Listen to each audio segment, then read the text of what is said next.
El primer tema que vamos a ver en este curso es el de las funciones de las VLANs en una red jerárquica. Ahora bien, el examen en este caso el 642-812 o BCMSN, que son las iniciales de Building Converged Cisco Multilayer Switched Networks, el blueprint es la parte donde Cisco te dice cuáles son los temas que vienen en el examen. La primera parte es la de Implement VLANs. La segunda parte, como pueden ver aquí, es la parte del Spanning Tree Protocol. La tercera parte es Inter-VLAN Routing. Después tenemos las tecnologías de redundancia. Después tenemos el describir y configurar acceso de clientes en una red wireless. Después tenemos el describir y configurar los features de seguridad en una red switchada. Y por último es cómo configurar la parte de soporte a voz. La primera parte vamos a seguir lo que es el blueprint y nos vamos a enfocar a lo de implementar VLANs. Dentro de implementar VLANs hay 5 objetivos dentro del blueprint. Uno es explicar las funciones de las VLANs en una red jerárquica. El número 2 es configurar VLANs. El número 3 es explicar y configurar el trunking. El número 4 es configurar y explicar lo que es BTP. Y por último es verificar y hacerle troubleshooting a las configuraciones que vimos en esta parte. Vamos a entrar a la página de Cisco para que vean dónde pueden encontrar el blueprint actual. En la página principal de Cisco nos vamos a ir a Training and Events. Después de eso nos vamos a ir a lo que es CCNP.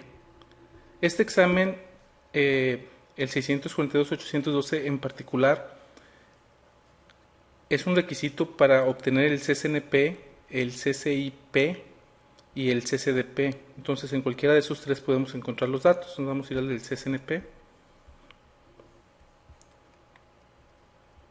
Aquí están los 4 exámenes requeridos para el CCNP y nos vamos a ir al 642-812.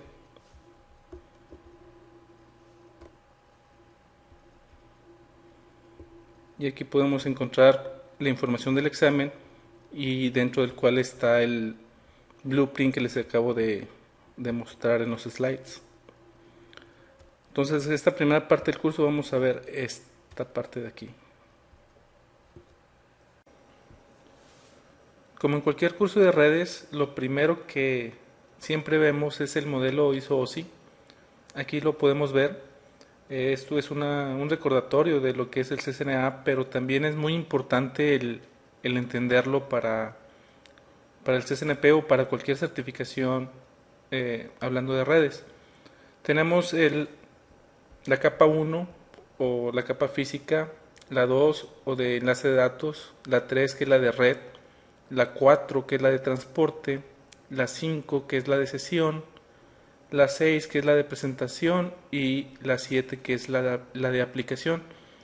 Para este curso en particular vamos a enfocarnos mucho en la capa 2 obviamente, que es donde nativamente están los switches, pero como vamos a ver la parte de multilayer switching, que es cuando un switch no nada más funciona en la capa 2, sino también funciona en la capa 3 y en la capa 4. Es por eso de que pusimos aquí los PDUs o Protocol Data Units que maneja cada capa. Es decir, en la capa 1 o en la capa física se manejan puros bits, es decir, ceros y unos. Esos ceros y unos, cuando están acomodados de cierta manera, ya en la capa 2 se les llama ese conjunto de bits, se les llama frames. Esos son los que maneja la capa 2 o en la capa de enlace de datos. La capa 3, la capa de red, ya no maneja lo que son frames, maneja lo que son paquetes. Estos paquetes es varios frames encapsulados de cierta manera que ya no son frames en sí. Varios frames son packets o paquetes. Y la capa 4, al igual que que como vimos en la capa 3, junta varios paquetes en lo que llaman segmentos y se vuelven a encapsular esos paquetes, y ya encapsulados y varios juntos son lo que son los segmentos. Como les comento, es importante el entender que un switch multicapa o multilayer switch maneja todos estos PDUs. Puede ser un switch de capa 3, como se le llama, o realmente es de capa 4 multilayer. Maneja frames, maneja packets y maneja segments dependiendo de cómo lo tengamos configurado. Entonces lo interesante aquí, o lo importante para el examen, es el entender, número uno, tener bien presente cuáles son las 7 capas del modelo ISO-OSI y saber qué PDUs maneja cada capa, y el entender también que un multilayer switch o un switch de multicapa maneja hasta segmentos, es decir, hasta la capa 4 del modelo ISO-OSI. Ahora bien, ¿qué es lo que sucede en la capa 2, en la parte de switching puro, por decirlo de alguna manera? Una parte importante que tenemos que tener en cuenta es de que en la capa 2 es donde las MAC address son aprendidas. Es decir, un switch en capa 2 se da cuenta cada puerto qué MAC address están conectadas hacia ese puerto. ¿Cómo lo hace? Lo hace mediante una tabla de MAC address, que es lo que vemos aquí en la segunda parte. A MAC address table is built and maintained.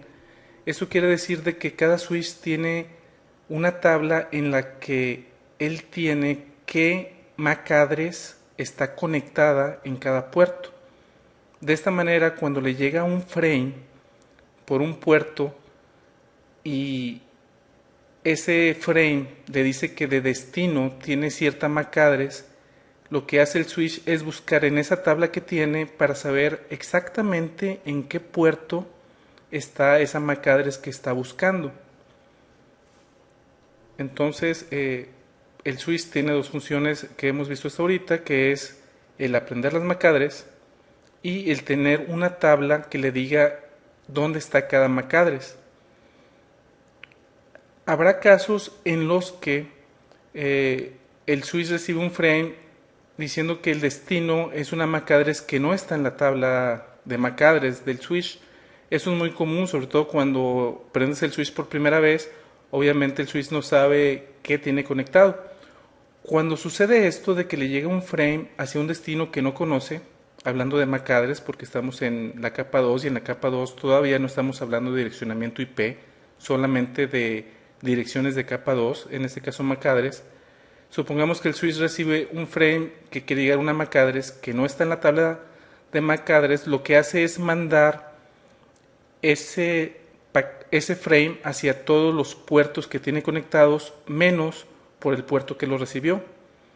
Entonces, si en alguno de los puertos está conectado esa MAC address, le va a contestar, y en ese momento se va a dar cuenta en qué puerto está y lo va a poner en la tabla, para que en la siguiente vez de que le llegue otro frame hacia ese mismo destino, ya sabe exactamente en qué puerto está conectado.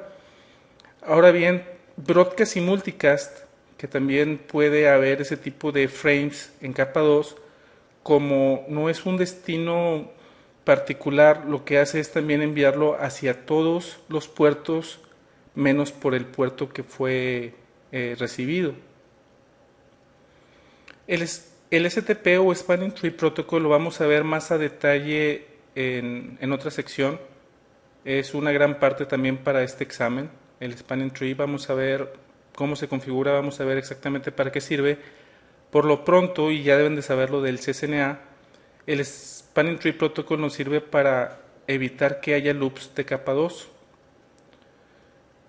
La última parte, que es ASIC o Application Specific Integrated Circuits. Esto es también muy importante, el saber que un switch lo que tiene son circuitos integrados, los que nos hace que sea mucho más rápido el hacer el switching, es decir, el mandar frames de un puerto hacia otro, que lo que antes lo hacía un bridge. Un bridge lo hacía por medio de software, un switch lo hace por medio de hardware, por lo que lo hace mucho más veloz que un bridge tradicional. De hecho, el día de hoy, el encontrar un bridge es imposible. Podrán encontrarse algunos en eBay tal vez, pero el throughput que tienen es muy malo, entonces es rarísimo que podamos encontrar bridges el día de hoy. ¿Y cuál es la gran diferencia entre un bridge y un switch? Bueno, son dos. Una, que el bridge utiliza software para decidir por qué puerto enviarlo, y el switch lo hace por medio de hardware, lo que lo hace más rápido. También otra gran diferencia es de que un bridge es de muy pocos puertos, digamos 2, 3 o 4, cuando el día de hoy hay switches que tienen una densidad de puertos muy grande. Pueden encontrar de 8, de 24, de 48, o pueden encontrar switches modulares que pueden poner hasta 12 tarjetas o 11 tarjetas, cada una con 48 puertos. Entonces es también una gran diferencia entre los switches y los bridges. Ahora hablando de la capa 3 o la capa de red, cuando estamos hablando de la capa de red estamos hablando de ruteo. Tradicionalmente el único dispositivo que puede rutear es un ruteador o router, pero hablando de switches de multicapa, un switch de multicapa también puede rutear. ¿Qué es lo que se realiza en la capa 3 o capa de ruteo? Bueno, como dice aquí, lo número uno es de que los paquetes son forwardeados o son enviados entre redes. Es decir, si tú tienes un segmento de red y te quieres comunicar a otro segmento de red, tienes que hacerlo por medio de ruteo. Un switch de capa 2 no puede rutear entre dos segmentos de red diferentes. ¿Qué es lo que hace el ruteo? Es el que determina el camino óptimo. Eso se puede hacer de varias maneras, como ya lo vimos en el CCNA o como ya lo vieron en el CCNA. Puede ser algo tan simple como rutas estáticas, o puede usar protocolos de ruteo, que es lo que viene aquí. Ahora, ¿qué es lo que hace un protocolo de ruteo? Un protocolo de ruteo lo que hace es de que cuando recibe un paquete que viene de una red y que tiene como destino otra red, lo que hace es verificar por dónde lo debe de enviar. Ese es el trabajo de un protocolo de ruteo o de un administrador en caso de que sean rutas estáticas. Lo que hace es saber cuál es el siguiente salto y por qué interfase lo tiene que enviar. Es decir, si tenemos un ruteador con 2 interfaces, 3 interfaces, 4 interfaces, va a recibir un paquete. Aquí ya estamos hablando de paquetes, no estamos hablando de frames. Va a recibir un paquete y el trabajo del ruteador es saber cuál es la dirección del siguiente salto o next hop, que puede ser un router o puede ser un switch o puede ser ya el destino final, y cuál es la interfase de ese ruteador por donde lo debe de enviar. Lo recibe por una interfase, y el trabajo del ruteador o del equipo de capa 3 es saber hacia qué interfase lo tiene que enviar. Este trabajo, que como les comento tradicionalmente solamente lo hacían los ruteadores, requieren de CPU. Entonces una gran ventaja de tener el ruteo en capa 3, el ruteo de capa 3 en un switch multilayer, es de que un switch lo hace mucho más rápido que un ruteador. Este mismo trabajo lo hace, pero lo hace de una manera más eficiente. ¿Cómo es que un switch sea más rápido que un router en capa 3? Es por lo siguiente. Los paquetes son forwardeados también basados en la dirección de capa 3, es decir, aquí ya no estamos viendo la MAC address, sino la dirección IP. Esto es igualito a un router. Pero ahora la gran diferencia es de que los paquetes son switchados en lugar de ruteados en capa 3, usando también los circuitos integrados o ASIC. ¿Esto qué es lo que hace en comparación con un router? Al tiempo de usar ASIC para switchar los paquetes en capa 3, es de que la velocidad es mucho mayor y la latencia del paquete de cruzar el dispositivo, en este caso el switch, es mucho más rápido que lo que hace un router. Un router muchas veces es el cuello de botella en una red. En el caso de usar un switch de multicapa para rutear es mucho más rápido. Entonces, si tenemos gran cantidad de datos, es una gran diferencia el usar un switch a un router. Ahora, el tener un dispositivo como por ejemplo un multilayer switch, un switch de multicapa, no significa que no podamos hacer cosas que en un routedor sí podíamos. La realidad es de que sí existen algunos features, por ejemplo, no sé, NAT, que no lo podemos hacer en ningún switch, pero sí podemos ponerle seguridad. La parte de seguridad la vamos a ver más adelante y la verdad es de que podemos hacer infinidad de cosas con seguridad y también podemos lo que es poner calidad en el servicio y todo esto basado no solamente en capa 2 sino también en capa 3.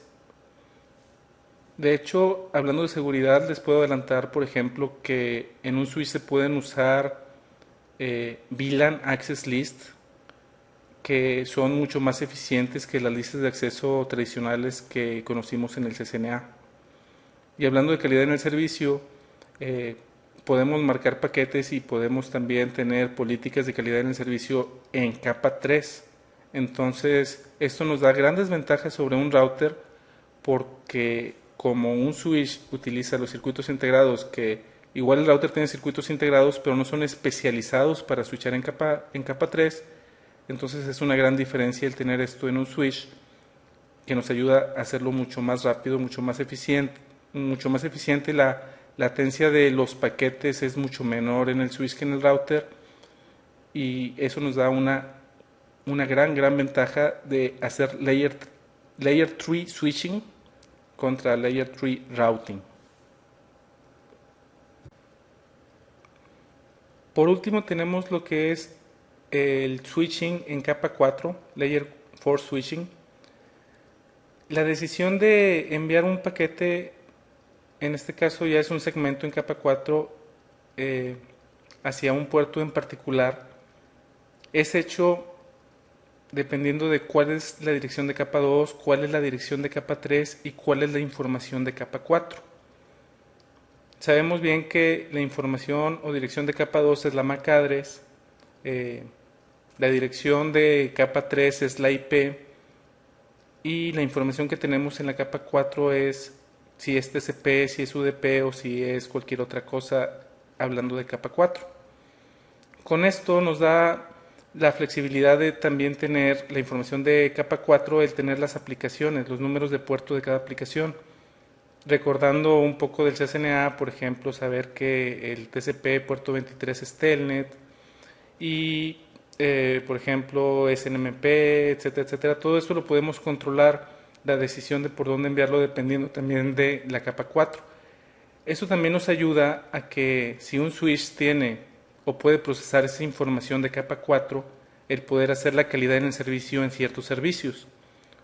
Por ejemplo, video, voz, que son muy prioritarios en una red, podemos encontrar que le podemos dar calidad en el servicio porque el switch se puede dar cuenta qué aplicación es, si es voz, si es video, y puede tratar a los paquetes de manera diferente que si son datos. Imagínense de que algún usuario está bajando por HTTP o por FTP o por lo que sea, está bajando música o bajando un archivo de varios gigas o de varios megas y en esa misma red tenemos voz. Si todos los paquetes fueran tratados igual, la voz se escucharía muy mal. En cambio, si podemos darle prioridad a la voz o al video, la experiencia al tiempo de hacer la llamada telefónica o la experiencia de ver el video va a ser mucho mejor si si tienen prioridad esos paquetes o segmentos a que no lo tuviera. Entonces podemos ver que un switch de capa 4 o un multilayer switch nos puede ayudar bastante en una red que tiene varios servicios de este tipo. En resumen, ¿qué es lo que nos ofrece MLS o Multilayer Switching? Lo que nos ofrece es tener los frames, packets y segments o los frames, los paquetes y los segmentos que sean forwardeados en hardware, no en software. Eso nos permite tener velocidad del cable, como dice aquí, wire speed. Y lo que utiliza para poder usar, el poder enviar paquetes a wire speed o a la velocidad del cable es un feature de Cisco que se llama Cisco Express Forwarding. CEF o Cisco Express Forwarding lo que hace es tener una base de datos en la que tiene el destino de las redes o los puertos de las redes, y esto ya lo va a hacer en hardware con los ASIC, que fue lo que vimos en los slides anteriores. Eso quiere decir de que va a tener algo así como la tabla de MAC address, pero no nada más con la MAC address, va a tener la MAC address, la IP e inclusive el puerto por donde se está enviando la información. Por ejemplo, si es una sesión de Telnet, vas a ver cuál es la MAC address hacia donde se envía, la IP y el puerto, y ya vas a ver exactamente por qué puerto. Bueno, el puerto anterior que dije es el puerto de TCP o UDP. En la tabla va a estar la MAC address, la IP y el puerto de TCP o UDP o cualquier otra cosa de información de capa 4, y ya vas a ver por qué puerto lo va a enviar. Entonces esto es mucho más rápido que lo haga de esta manera que de la manera tradicional, en la que por cada paquete se tenía que fijar cuál era el next hop, ver la tabla de ruteo, ver cuál es el next hop y por qué interfase enviarlo. Esas son las grandes ventajas que tenemos en un dispositivo MLS o multilayer switching. Recuerden de que esto es capa 2, capa 3 y capa 4 al mismo tiempo. Ahora lo que vamos a ver es cómo han evolucionado los modelos de redes. Las primeras redes que existieron allá en finales de los 80s o principios de los 90s, lo que era básicamente era un solo segmento de red en el que ahí estaban todos los usuarios finales con un direccionamiento único. Si existía una red, por ejemplo, de menos de 250 usuarios, teníamos un direccionamiento 192.168.1.0, por ejemplo, con máscara de 24 bits, en los que podíamos tener hasta 253 equipos conectados. Y lo que teníamos básicamente era eso, todos los hosts o todas las computadoras en un mismo segmento. Ahí estaba un servidor, tal vez un servidor de correo, los servidores de base de datos, etcétera.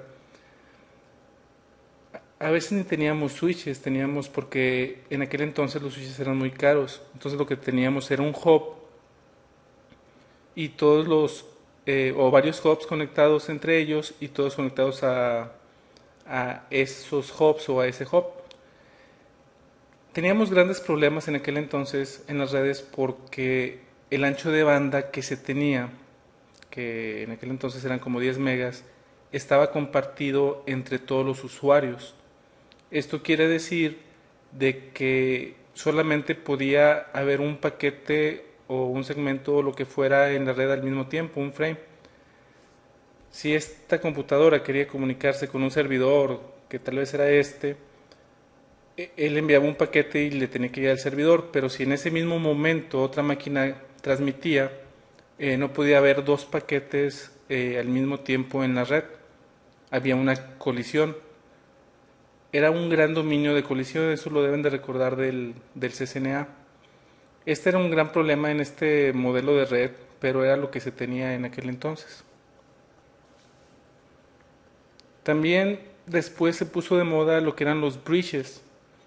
Lo que hacían los bridges era el dividir esto, que solamente era un segmento, en tal vez dos o tal vez tres segmentos, y estos estaban separados. Tenían todavía el mismo direccionamiento, es decir, los broadcasts iban a llegar a todos lados, pero fuera de eso, si por ejemplo esas cuatro máquinas estuvieran en un segmento y esas otras cuatro máquinas en otro segmento, si esta PC se quería comunicar con esta, no tenía por qué recibir esta información, el bridge estaba en medio. Ahora, un bridge no son como los switches del día de hoy.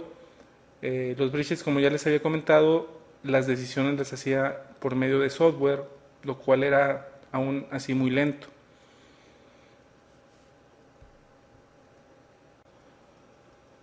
La red obviamente debía de evolucionar, debía de mejorar. El siguiente modelo de red es en el que dos segmentos fueron separados por medio de un router.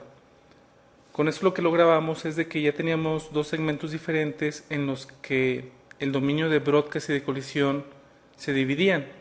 Es decir, si una PC de este segmento se quería comunicar a una PC de este mismo segmento, ese paquete no tenía por qué pasar por el segmento de acá de abajo. Se quedaba solamente en el de arriba. Por un momento fue un buen modelo el tenerlo separado, pero lo malo es de que no era muy escalable. ¿Qué quiero decir que no era muy escalable? El tener segmentos diferentes separados con un router significaba de que ese router tenía que tener varias interfaces. El tener un router con dos, tres interfaces, pues sí era sencillo, pero el tener un router con 10, 15 interfaces era demasiado costoso. Este modelo de cualquier manera sí duró un tiempo, por decirlo así, en producción. Era un buen modelo en aquel entonces, pero al tiempo de tener que hacer más separaciones, este modelo también tuvo que ser sustituido por uno mejor. El gran problema del modelo anterior era el router, de que es muy costoso todavía el día de hoy el tener un router para separar diferentes redes. Entonces, lo que nos ayudó a mejorar este problema o a olvidarnos de este problema fueron los switches. Con un switch te quitabas de muchos problemas. El problema número uno eran las colisiones. Con un switch ya no vas a tener colisiones porque cada PC o cada servicio o cada servidor o cada impresora o lo que fuera iba conectado directamente a un puerto de un switch, y un switch en un switch no hay colisiones porque está conectado uno a uno, no es como un hub. Otro problema que no solucionaba era de que podíamos segmentar la red en VLANs. Las VLANs lo vamos a ver en mucho detalle en este curso, pero les adelanto que simplemente una VLAN lo que hace es separar diferentes segmentos de red. Aquí podemos ver cuatro VLANs, y aunque este es un diagrama en el que se ve que va conectado hacia un mismo lado, la verdad es de que cada computadora va conectado a un puerto diferente del switch. Y esto es lo que nos ayudaba, como les comento, es a dos cosas: segmentar la red. Esto es un dominio de broadcast, este es otro dominio de broadcast, este es otro dominio de broadcast, este es otro dominio de broadcast. Y además, no hay colisiones en este tipo de topología usando puros switches. Hablando de switches de capa 2, como el que se ve en este diagrama, el gran problema es de que un switch no puede rutear entre VLANs. Es decir, esta computadora no puede ver a esta a menos de que exista un dispositivo de capa 3. Si es un switch de capa 2, es imposible que esta computadora de aquí vea a esta computadora de acá. Entonces, como se podrán imaginar, el siguiente paso fue agregar un dispositivo de capa 3. En este caso es un router. En este entonces todavía no existían switches de capa 3, nada más switches de capa 2, por lo que si esta computadora de aquí se quería comunicar con esta computadora de acá, lo que hacía es mandar el frame hacia el router, hacia el switch, perdón. Este switch lo mandaba al router y el router lo ruteaba y lo regresaba, y así iba a la VLAN 2 o a la VLAN que fuera necesario. Pero la gran ventaja era de que si el tráfico se quedaba aquí, si esta computadora se quería comunicar con esta, nada más pasaba por el switch y no tenía que pasar por el router.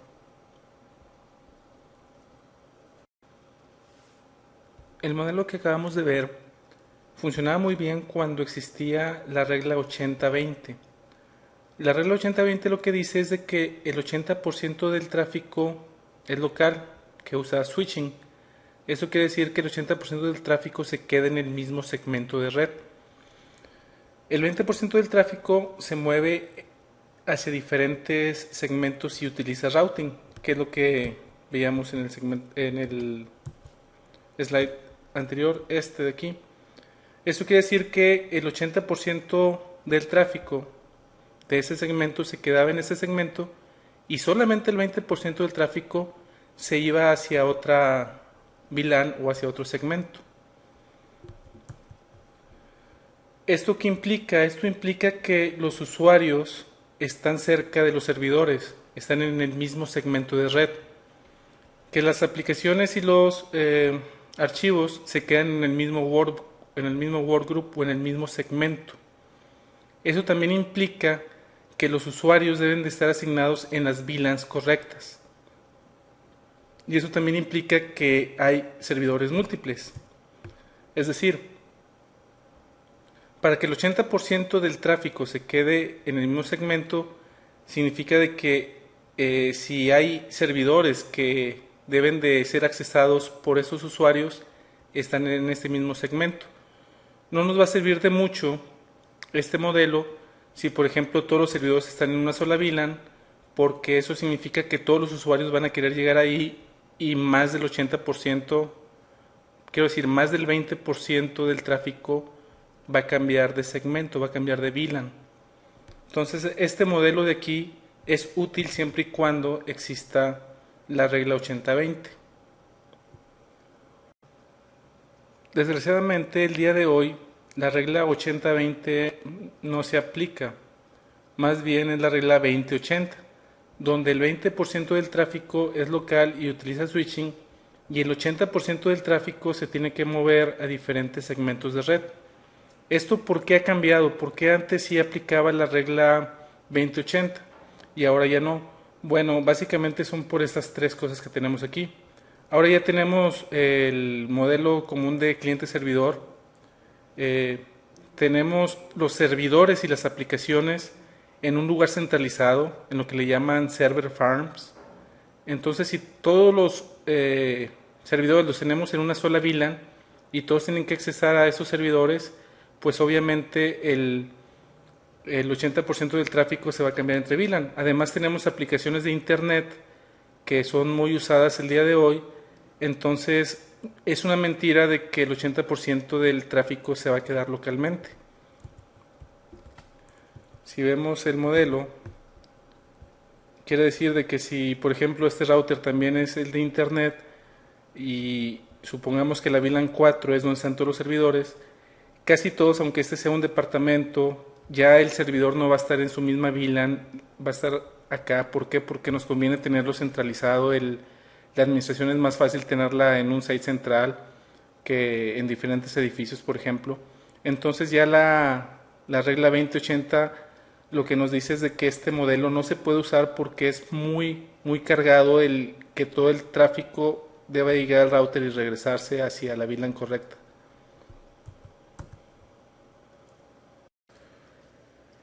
El modelo cambió debido a la regla 2080, a este diseño que se conoce como el modelo de red jerárquico. En este modelo lo que nos dice Cisco es de que debemos de tener 3 capas. Eso no tiene nada que ver, como se imaginarán, con el modelo ISO-OSI. Este es un modelo totalmente diferente y es un modelo de diseño de una red local. Y lo que nos dice es de que debemos de tener 3 capas. La capa de acceso, en los que tenemos switches de capa 2, la capa de distribución, que son switches de capa 3, y la capa del core de la red, que también son switches de capa 3. Eso lo que nos va a ayudar es cuando tenemos la regla del 2080, que es la que vamos a encontrar el día de hoy. El día de hoy es muy extraño el ver un 80-20. Si vemos un modelo 80-20 significa de que estamos hablando de muy pocos usuarios.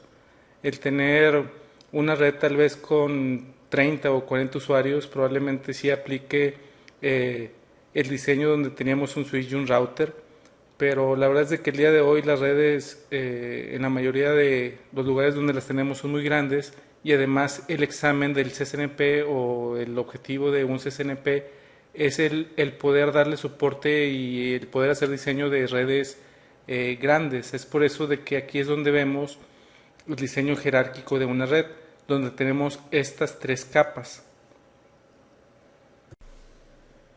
¿Qué es lo que encontramos en la capa de acceso? En la capa de acceso lo que encontramos son switches de capa 2 y debe de ser switches que tengan un bajo costo por puerto. ¿Por qué? Porque aquí es donde vamos a poner a todos los usuarios que tengamos. Cada switch tiene que tener una densidad de puertos grande, es decir, estamos hablando de switches de 24 o de 48 puertos. Deben de tener uplinks escalables. Los uplinks son los enlaces que van de la capa de acceso hacia la capa 2, que es la capa de distribución. Estos uplinks debemos de poder tener varios.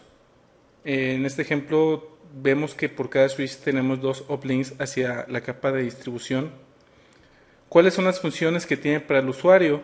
Bueno, vamos a poder tener diferentes VLANs, vamos a tener VLANs locales, vamos a poder hacer filtrado, vamos a poder hacer calidad en el servicio. En esta parte es un poco básico, sobre todo va a ser el marcar los paquetes. El tener multiple uplinks o tener varios uplinks, eso nos va a ayudar a que tengamos backup, es decir, si se nos va un enlace podemos tener otro. Esto es alta disponibilidad. El que se vaya, si tenemos por ejemplo dos switches en la parte de la capa de distribución, si se va todo un switch vamos a poder llegar por el otro o cualquier otro lado. Entonces es por eso de que es muy recomendable el tener varios uplinks y no nada más uno. En la capa de distribución, donde en este ejemplo tenemos dos switches, ¿qué es lo que es el objetivo de la capa de distribución? El objetivo número uno es de que sea el punto de agregación de todos los switches que tenemos en la capa de acceso. Es decir, todos los switches de capa 2 de la capa de acceso tienen que estar conectados de alguna manera a la capa de distribución. Algo importante es de que en esta capa de distribución ya tenemos switches de capa 3, por lo que aquí podemos hacer el ruteo. No tenemos que ir hasta el core, hasta la siguiente capa. Aquí ya podemos hacer ruteo entre las diferentes VLANs que tengamos. Esto es bien importante y además como estamos usando switches, como ya lo vimos, es mucho más rápido el hacer layer 3 switching o switcheo en capa 3 que ruteo en capa 3. Entonces aquí es donde se hace el ruteo, aunque el término que utiliza Cisco es layer 3 switching. En esta capa de distribución también vamos a tener listas de acceso o podemos tener listas de acceso y filtrado de paquetes. ¿Para qué vamos a filtrar hasta después si podemos filtrar desde este punto ya con capa 3? Es por eso de que se hace aquí. La parte de calidad en el servicio veíamos que en la capa de acceso también teníamos calidad en el servicio, pero en la capa 2 básicamente lo que tienes es el marcar los paquetes y ya aquí en la capa de distribución lo que vas a hacer es ponerle las reglas de la calidad en el servicio. Por último tenemos que la capa de distribución también debe ser escalable, es decir, de que puedas agregar más uplinks y debe de tener alta disponibilidad hacia el core y hacia el acceso. Esto quiere decir de que debemos de tener múltiples uplinks o downlinks tanto hacia la capa del core como hacia la capa de acceso. La última capa de este modelo, la de core o el núcleo de la red, aquí es donde vamos a tener el throughput o la velocidad de switcheo entre paquetes más alta. En este punto no debemos de manipular los paquetes si no es necesario, es decir, si puedes poner las listas de acceso en la capa de distribución, ¿para qué la pones en el core? Si finalmente lo que te interesa en el core es que sea lo más rápido posible y si vas a poner filtros en el core vas a hacer que sea un poco más lento porque va a requerir de CPU. También debe de tener alta disponibilidad. Es por eso de que tenemos dos switches y no nada más uno.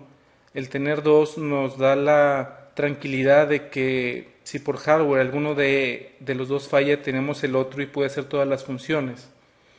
También en la parte del núcleo del core layer tenemos calidad en el servicio más avanzada y algo importante es de que tenemos que tener muy presente que en la capa de core es donde está más optimizado el transporte de los paquetes. Aquí estamos hablando también de capa 3 porque estos switches son de capa 3.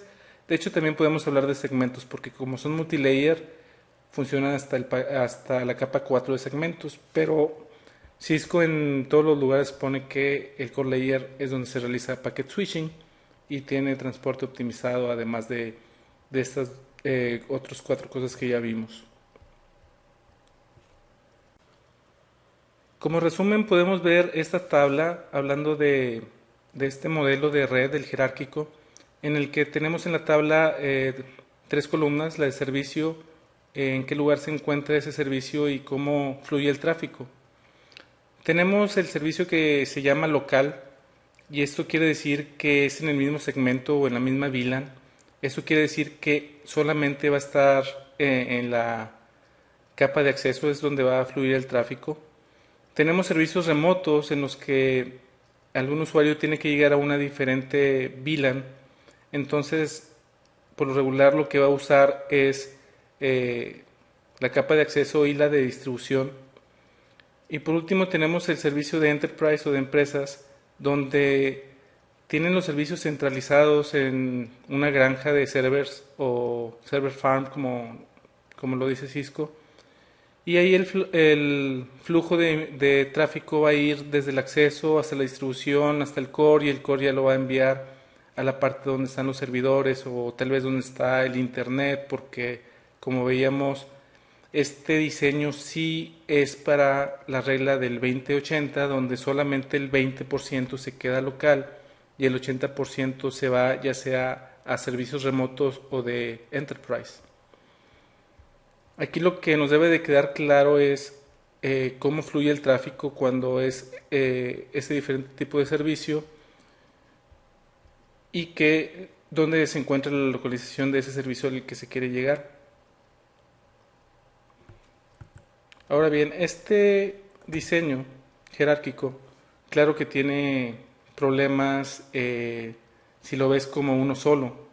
¿Cuál es el problema? De que, por ejemplo, en ese diseño no ves dónde está la red wireless, no se ve dónde está el acceso a Internet, no se ve dónde está la seguridad hacia Internet o desde Internet, no se ve cómo se van a conectar usuarios remotamente por VPNs o por dial-up, y tampoco estamos viendo dónde está la granja de servidores o los servidores en sí.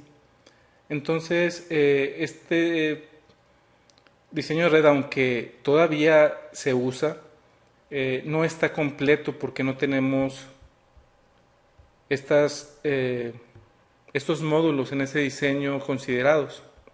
Es por eso que también este diseño evolucionó. Ahora bien, evolucionó en este caso no quiere decir de que cambió totalmente.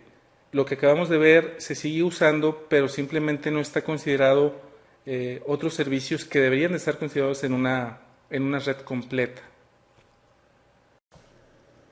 Así fue que el modelo tuvo que volver a evolucionar a un modelo más completo en el que no solamente estuviera la parte de la LAN de una red de una gran empresa, sino todas las partes involucradas. Lo que estábamos viendo ahorita, el modelo jerárquico, sería esta parte de aquí sería el core, esta parte sería la distribución y esta parte sería el acceso. Como pueden ver, tenemos un modelo mucho más grande en el que está dividido en tres partes. Las tres partes principales es el Enterprise Campus, que es toda la parte de azul, el Enterprise Edge, que es toda esta parte, y el Service Provider Edge, que son estas nubes de aquí. Vamos a ver a detalle cada una de ellas. Este es el Enterprise Campus. En el Enterprise Campus tenemos ciertos bloques. Tenemos el de Management, el de Server Farm, el Campus Backbone, Building Distribution, Building Access y Edge Distribution. Ahora bien, ¿para qué nos sirve cada uno de ellos? Como pueden ver, la parte, como les comentaba, es lo que ya habíamos visto del modelo jerárquico, sería este bloque de aquí, un bloque de aquí y otro bloque de acá. Empecemos con Management. Management, ¿qué es lo que nos va a servir? Es aquí donde tenemos todas las herramientas de control para hacer auditorías, es todo lo que es el monitoreo. Esa es la parte de management, que en el diagrama o en el modelo lo tenemos aquí. El que sigue sería el server farm. Esto lo que tenemos es todos los servidores. Puede ser, por ejemplo, el servidor de correo, el servidor de DNS, el servidor de SAP, el servidor de lo que ustedes quieran y manden. Todos los servicios que se requieren dentro de esta empresa, todos se encuentran localizados en el server farm. Una cosa interesante es de que sí tenemos switches de capa 3 aquí, pero también algo muy interesante que debemos de tomar en cuenta es de que cada servidor va conectado a ambos switches. Bueno, aquí este servidor en especial no tiene link hacia los dos, pero cada servidor tiene dos tarjetas de red y cada tarjeta de red va conectado a un switch diferente. Esto es para alta disponibilidad. ¿Qué tenemos aquí? Email, DNS, file server, printer server, database, aplicaciones. Y esto es importante, with dual homing. Dual homing significa lo que les acabo de comentar, que cada servidor tiene dos tarjetas de red, una hacia cada switch. Después tenemos el siguiente bloque, que es el Campus Backbone. En el Campus Backbone, eso es lo que viene siendo el core del modelo jerárquico.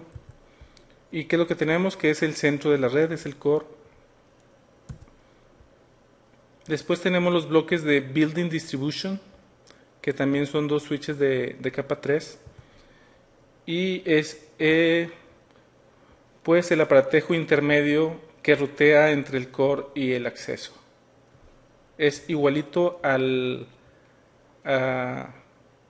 la capa de distribución del modelo jerárquico. Como se imaginarán, la parte de Building Access es igual a la capa de acceso del modelo jerárquico y es donde se conectan los usuarios finales, que es lo que tenemos aquí en este slide.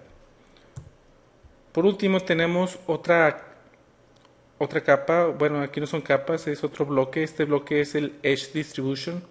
Y lo que hace el Edge Distribution es conectarse hacia la WAN o hacia los servicios que están fuera de esta empresa.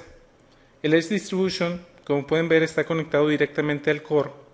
Y además de eso, aquí lo vemos en el completo, va conectado a todos los bloques del Enterprise Edge.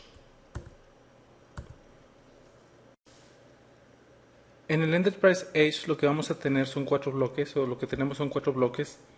El bloque de WAN, el bloque de e-commerce, el bloque de Internet y el bloque de Remote Access. Ahora bien, cada empresa es diferente, sus necesidades son muy diferentes cada una y en algunas ocasiones no van a estar los 4 bloques implementados. Todo depende de las necesidades de cada quien. Pero una empresa que tenga todos los servicios, esos son los 4 bloques que va a tener. El primer bloque, que es el bloque de WAN, es donde se encuentra un router que Cisco denomina como router corporativo. Este router obviamente tiene que estar conectado al campus Enterprise, o al Enterprise Campus quiero decir, del lado izquierdo, y del lado derecho va a estar conectado hacia algún service provider. Aquí lo que vamos a encontrar es enlaces privados, enlaces de tipo, por ejemplo, HDLC, PPP, Frame Relay, MPLS, que está desplazando a Frame Relay como ustedes ya sabrán. Entonces es lo que tenemos en la parte de WAN. Son links privados. En la parte de e-commerce es si la empresa tiene la necesidad o de vender en línea. ¿Qué es lo que encontramos en este bloque? Encontramos 2 routers, un router interno que es el que va conectado hacia el campus y un router de internet que va conectado hacia un service provider, hacia internet, como dice aquí. Tenemos 2 firewalls, tenemos uno interno y otro externo o de DMZ, la parte que pueden accesar desde internet hacia estos servidores. Aquí está este firewall para que el que se conecte por aquí no pase hacia nuestra LAN. Y dentro de aquí tenemos varios servidores. Podemos tener, por ejemplo, un servidor de web, un servidor de base de datos, etcétera, etcétera. Aquí es donde tenemos todos los servidores que nos ayudan a hacer e-commerce. Tenemos el bloque de internet, que es por aquí donde los usuarios que están en el campus van a poder navegar hacia internet. Tenemos también dos routers, el interno y el que va conectado hacia internet. Los que van conectados a internet, estos dos, obviamente aquí del lado derecho va a estar la parte de un ISP, como puede ser en el caso de México, Axtel, Telmex, Alestra, etcétera, que es el que nos va a dar el acceso hacia internet. Entonces, ¿qué tenemos aquí? Debemos de tener un firewall interno, probablemente tengamos servidores públicos como en nuestra página web, que es diferente o puede ser diferente a la de e-commerce. Podemos tener un servidor de caching. Si todos los usuarios accesan a las mismas páginas, es interesante tener caching porque nos va a hacer más rápida la navegación. Y tenemos los dos firewalls, como les había comentado. Por último, tenemos el bloque de acceso remoto. El bloque de acceso remoto lo que nos va a ayudar es de que se puedan conectar desde su casa, por ejemplo, desde el aeropuerto, usuarios hacia los servicios que tenemos en el campus. ¿Qué tenemos aquí? Debemos de tener un firewall para saber qué permisos van a tener los que se conecten remotamente. Tenemos aquí está mal, es IDS, un IDS o IPS, que es el que va a estar monitoreando tráfico para ver si hay algún ataque, para que lo bloquee el tráfico. Tenemos un servidor de dial-in, esto el día de hoy es poco usual, pero todavía se encuentra. Es decir, si te quieres conectar por medio de un módem hacia la red. Y tenemos lo que más se usa el día de hoy, que son VPNs. En este caso se ve un concentrador de VPNs. Y dicho sea de paso, el día de hoy el concentrador de VPNs ya no lo vende Cisco, pero podemos poner, por ejemplo, un router con el que puedes hacer una VPN o un ASA, que es el firewall de Cisco con el que podemos hacer una VPN. Esta parte de aquí está conectada a la red telefónica PSTN, y esta parte de aquí, los VPNs, ya sea con un concentrador o ya sea con un router o ya sea con un firewall, un ASA, se conecta a internet por medio de este router. Si vemos el slide anterior, podemos ver cómo está conectado. Este, que es el corporativo, va a estar conectado a FrameRelay y MPLS. Estos dos están conectados hacia internet y el último está conectado, el dial-in, hacia la PSTN o hacia las líneas telefónicas. Y todos ellos van conectados al Enterprise Campus. Como resumen, la WAN son los links privados, el e-commerce son servicios a las tiendas online, internet, todos los servicios de navegación o servicios no necesariamente de navegación, a lo mejor servicios de FTP que están fuera de la red corporativa, y el acceso remoto que puede ser por dial-up o VPNs. Por último tenemos el Service Provider Edge, que son las nubecitas que tenemos, que puede ser FrameRelay, ATM, PPP, MPLS, Internet o la red telefónica, la PSTN. La parte de FrameRelay, ATM, PPP y MPLS es lo que estaría conectado al router corporativo. Internet sería lo que estaría conectado al bloque de Internet o al bloque de e-commerce. Y la PSTN sería la que está conectada hacia el dial-up.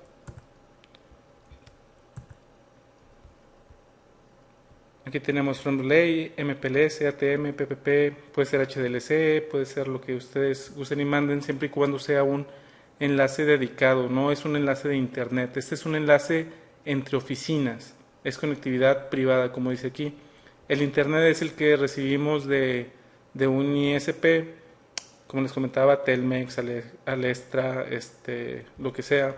Tenemos la PSTN, que significa Public Switched Telephone Network, que es la red pública de telefonía, y esa es la que nos va a servir para podernos conectar por dial-up. El día de hoy es muy extraño ver que alguien se conecte por dial-up. Por lo regular van a usar VPNs conectadas por medio de internet. Ya después de ver cada uno de los bloques, ya es un poco más fácil el entender el modelo completo. Es por eso que lo volvemos a poner por aquí. Tenemos el Enterprise Campus, que es todo lo interno, Tenemos el Enterprise Edge, que es el que nos va a ayudar a que sea seguro el comunicarnos hacia afuera, con ayuda del Service Provider Edge, ya sea por medio de redes privadas como MPLS, Frame Relay, PPP, ATM, lo que sea. Conectarnos a Internet para la parte de e-commerce y la parte de los usuarios que tengan que conectarse a Internet para algún recurso como navegación o servidores externos. Y tenemos la parte de PSTN, que es la que nos va a ayudar a conectarnos por dial-up, o si nos queremos conectar por VPNs vamos a usar el mismo enlace de Internet. Obviamente para este curso que es de switching nos vamos a enfocar en esta parte de aquí del Enterprise Campus. Ya teniendo en mente cómo debe ser el diseño modular, podemos hacerle un zoom a la parte que nos interesa. Entonces podemos ver que tenemos el bloque del Campus Backbone, los bloques de Building Distribution y los bloques de Building Access. Estos son bloques totalmente diferentes, totalmente separados, pero una manera más sencilla para hacer un diseño modular es juntar estos dos de abajo. Aquí, como podemos ver, este se llama Campus Backbone, este se llama Building Distribution y este se llama Building Access, y si los juntamos tenemos ahora lo que Cisco llama el Core Block, que es la parte del core, y el Switch Block, que son los dos juntos. Teniéndolo de esta manera podemos el crecer la red de una manera modular, más sencilla, más entendible, donde tenemos un Switch Block con dos switches de capa 3, que sería la parte de distribución y la capa de acceso. Eso nos va a ayudar a tener el ruteo de esta parte aquí. Por lo regular esto viene siendo un edificio, este otro edificio y todos juntos. Puede ser, si es una empresa demasiado grande, esto puede ser un piso, dependiendo del tamaño, como les comento, de la empresa, pero pueden ser también edificios. Lo que nos va a ayudar a este diseño es de que el agregar un nuevo switch block es muy fácil el diseño. Vamos a agregar otros dos switches de capa 3 o de capa 4, un multilayer switch, y tener el acceso para los usuarios y todos conectados hacia el mismo core. De esta manera es muy sencillo, como les comento, el agregar un nuevo switch block, otro nuevo switch block. Esto es altamente escalable, es muy sencillo el ir agregando nuevos switch blocks y con esto tener más usuarios o tener nuevos edificios o nuevos pisos o lo que sea. En resumen, ¿qué tenemos en el switch block? En el switch block vamos a tener funcionalidad de capa 2 y de capa 3. La capa 2 va a estar dado por la capa de acceso. Va a estar localizada en los closets de comunicaciones, como puede ser por piso. Conecta a usuarios finales. Y finalmente la capa 2 conecta hacia la capa de distribución. En la capa 3, pues es un switch multilayer que tiene que puede ser usado para rutear, para poner seguridad, para poner calidad en el servicio. Es aquí donde se controla la parte de broadcast. ¿Por qué la parte de broadcast? Porque aquí ya hay ruteo, ya es donde se separa todo el broadcast innecesario que debe pasar a otras VLANs. Y tenemos también que juega un muy importante papel el Spanning Tree, porque ya es capa 3, y si recordamos un dominio de Spanning Tree del CCNA, si recordamos es capa 2. Entonces esto es como una frontera, como aquí dice, es una frontera de VLANs porque es capa 3, pero también es una frontera del Spanning Tree por lo mismo, porque es capa 3. Entonces esto nos va a ayudar a que el Spanning Tree, si tenga que converger por alguna razón, lo haga de una manera más rápida, porque nada más va a ser el switch block el que está involucrado en ese Spanning Tree, no está involucrado toda la red del campus, solamente hasta esa parte. Ese switch block es independiente de otro switch block, al igualmente los broadcasts. ¿De qué tamaño debe ser este bloque de switching? Bueno, depende de varias cosas. Cisco lo que nos dice es de que debemos de ver qué tipo de tráfico pasa en esa parte. En particular es muy diferente que tengamos servidores a que tengamos usuarios finales, por ejemplo. ¿Cuál es la capacidad de capa 3 que necesitamos? ¿Cuál es la cantidad de usuarios que tenemos? El tamaño del spanning tree es muy importante porque si es muy grande, el spanning tree va a tardar más en converger. ¿Cuáles son las fronteras que tenemos de VLANs? ¿Cuántas VLANs tenemos? Y también nos dice que es muy recomendable el tener dos switches de distribución en cada bloque por redundancia. ¿Qué es lo que tenemos?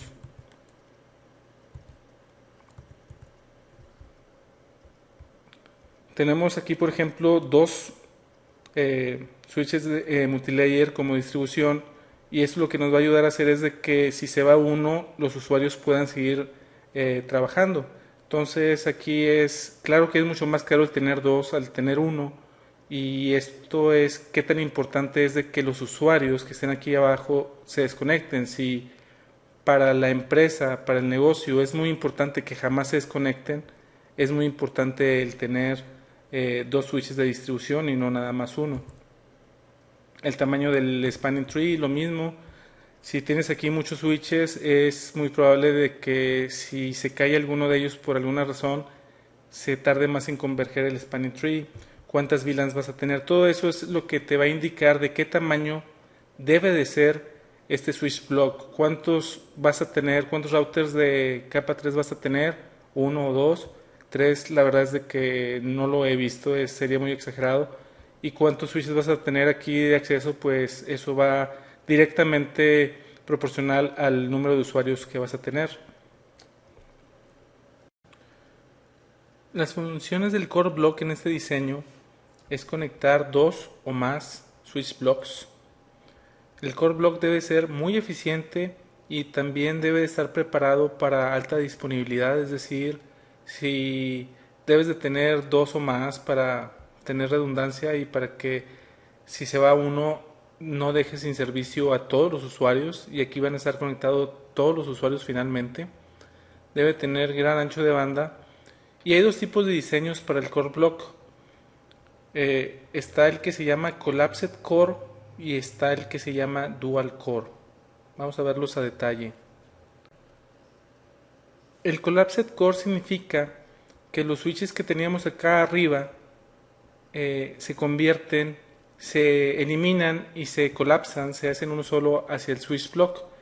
Es decir, lo único que tenemos de core son los links que unen los diferentes switch blocks. No tenemos otro switch ahí, sino lo que tenemos nada más son los puros links.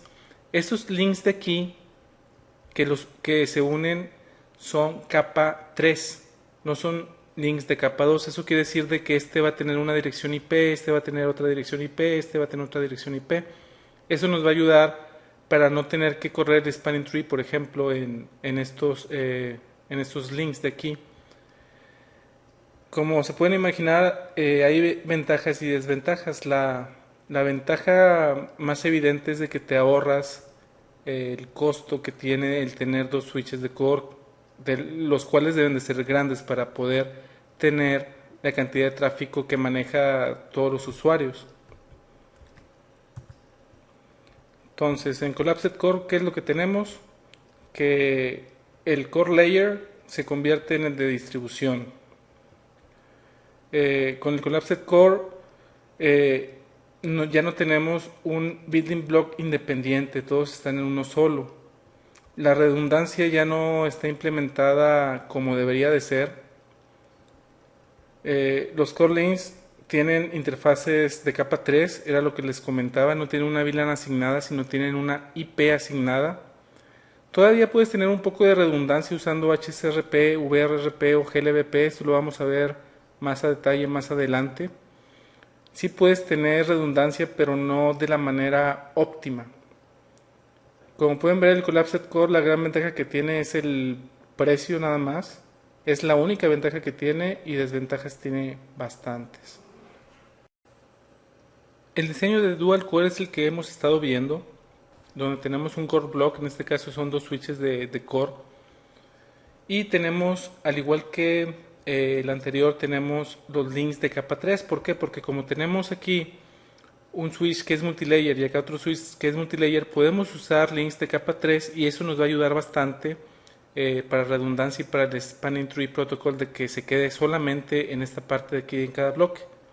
Si reconverge el spanning tree, no va a pasar de aquí, no va a afectar a ningún otro usuario que esté en otro bloque, solamente afecta a los que estén en ese bloque y no en todos. Entonces es una gran ventaja el tener un dual core en contra de un collapsed core. El dual core entonces conecta dos o más switch blocks de una manera redundante. Es muy escalable, era lo que les comentaba hace un rato, en el que podemos agregar otro bloque y otro bloque. Si no tuviéramos el core block y nada más los puros links, es muy difícil que sea fácilmente poner otros switch blocks. Es muy difícil y no es nada escalable como el dual core. Y tener en cuenta que tenemos switches multilayer tanto en el core block como en el switch block. Viendo el modelo, no faltará quien se le ocurra en lugar de tener switches de capa 3 en la parte de distribución, poner switches de capa 2. Esto puede ser un diseño aceptable, pero realmente tiene muchos problemas en los que nos podemos topar. ¿Cuáles son los problemas que son vistos a simple vista? El número uno es de que todo el ruteo entre VLANs tiene que llegar hasta el core. Si ese switch de aquí hay un usuario en la VLAN 1 y acá hay un usuario en la VLAN 2, o en ese mismo switch inclusive, si uno es en la VLAN 1 y otro es en la VLAN 2, tiene que ir hasta el core ese paquete y regresar al mismo switch, en lugar de quedarse en el mismo switch block. Ese es un gran problema. Otro gran problema es de que tenemos estos links hacia el core, en la parte de distribución hacia el core, y estos links son de capa 2. Eso quiere decir de que no le podemos asignar una IP a esta interfase que va conectada, y eso significa que el spanning tree va a correr hasta el core. El correr el spanning tree en el core no es muy recomendable porque si hay reconvergencia en la red, le va a pegar a toda la red, no nada más a un switch block por separado. Esos son los dos problemas más evidentes que se pueden ver a simple vista. En este slide podemos ver las implicaciones que tenemos si usamos dispositivos de capa 2 en la capa de distribución. Número 1, la parte redundante en capa 3 está en el core. Es muy mala idea el tener el ruteo en el core y no en la distribución. Lo ideal es tenerlo en la distribución. Todas las VLANs llegan al core y puede haber loops de capa 2 de manera más frecuente, y aunque tengamos el spanning tree, pues nos va a dar muchos problemas de convergencia. El tiempo de convergencia finalmente les va a pegar a todos, como les comentaba. El spanning tree debe de correr en todos lados y algunos puertos van a estar bloqueados. Si tuviéramos